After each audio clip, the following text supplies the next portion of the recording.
The meeting is resumed. We go on to panel 2 in dealing with the Registered Disability Savings Plan and the Disability Tax Credit. And like the previous panel, we have 3 presenters, and we have 1 hour.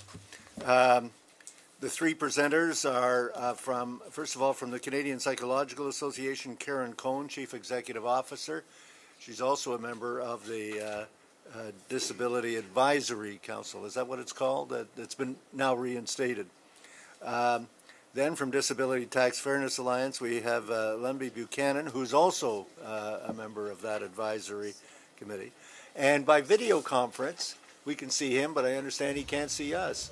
But I know it's Michael Mendelson, who I've known for a long time.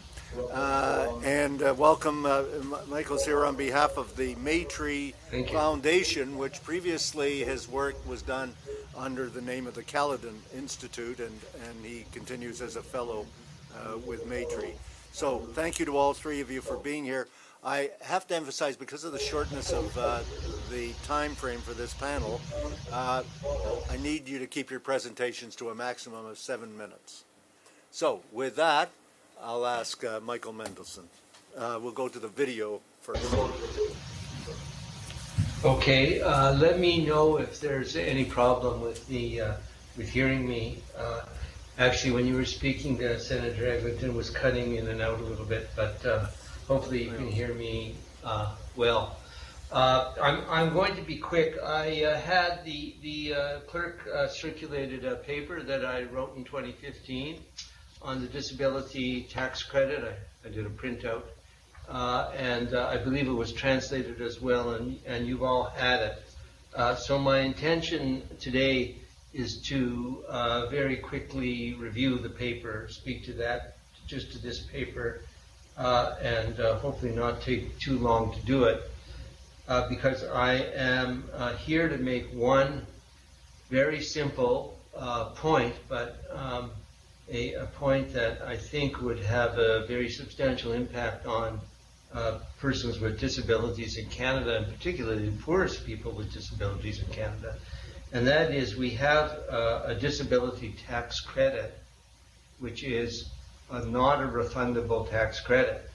And that means that people who do not have sufficient income tax, or any income tax often, payable, get no benefit from the tax credit. And as you probably can appreciate, the people who have pay little or no income tax are those who are the poorest, and therefore the disability tax credit ends up going to about 1/3, at my very rough estimation, of persons who would be otherwise eligible, but about 2/3 are not. While they would be eligible on the disability, on the basis of their disability, they are not eligible for any benefit because they're not paying income tax. So those 2/3 are the 2/3 of the persons with disabilities who are the poorest of all. So it's a kind of a perverse way to organize a program. And we've, in fact, in Canada, I'm pleased to say, we've been moving overtime to make more of our tax-delivered benefits, our tax credits, what we call refundable, so that they go to everyone, regardless of whether they have enough income tax payable to pay or not. My point is that the disability tax credit should be made refundable. And that's the very simple point. But of course, as with everything else in the tax system, there's some complexity to it, and I'm going to just, as briefly as I can, discuss some of that complexity. So the disability tax credit in the tax system is expressed as a, quote, an amount. But the amount is kind of deceptive, because the actual benefit is 15% of the amount. So in the paper I wrote in 2015, the 2014 amount was $7,766, but it was actually worth only 15% of that in terms of the actual reduction in income tax which was available, and that was $1,165. So we're talking about roughly $1,200. And in 2017, the amount is a little bit more. It's indexed by inflation. And because inflation was low, there's not that much difference. It's a little over $8,000 in 2017 tax year, and it is worth about $1,217. So the numbers that are in my paper of 2015 are roughly correct. So we're talking about a $1,200 benefit that isn't going to the poorest among those with disabilities, and could be going to the poorest among those with disabilities if it were made refundable. The cost, with the data I have available, I can only roughly estimate, but the cost, depending on how it's done, and there are different ways that the federal government could do this, but I'd say the ballpark cost is around $1 billion, give or take $100 million. But of course, the revenue agency could do a lot better job, or finance, of providing you with a good estimate if you ask them to. So that is possible. The amount of money that it would cost is substantial, but it's not outlandish. We're not talking about a $30 billion change. Now, one of the complexities is that the provinces also add on to the disability tax credit, and the amount that the provinces add on is extremely variable. And they call it an amount as well in the provincial tax system, and it works the same way as with the lowest rate in the lowest tax bracket. So it's extremely variable among the provinces, and how the provinces would treat a change in the federal system to a refundable tax credit would be an important factor. And I'm not going to go into all the details of how the provinces could treat the change to a refundable tax credit.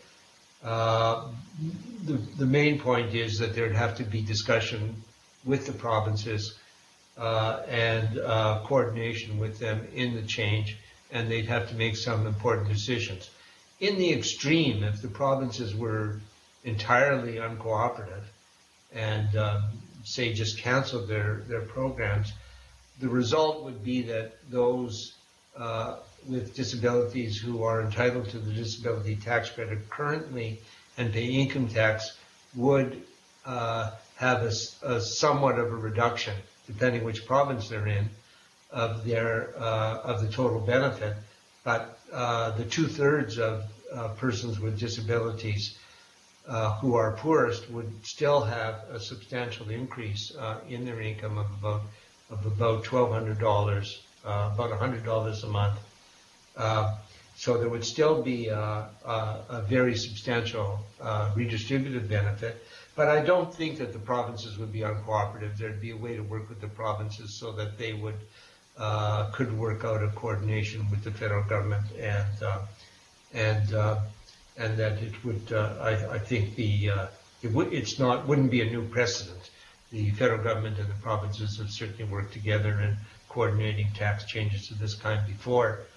So that's the essence of my presentation. It's very simple. That is that there's an opportunity for the federal government to make a change in the tax system, which would be among the best targeted possible changes that could be made. It would result in a substantial benefit going to the poorest among those with disabilities. There's already a system in place. It might not be perfect, but there is a system in place for administering both for administering the disability tax credit and for delivering the benefit.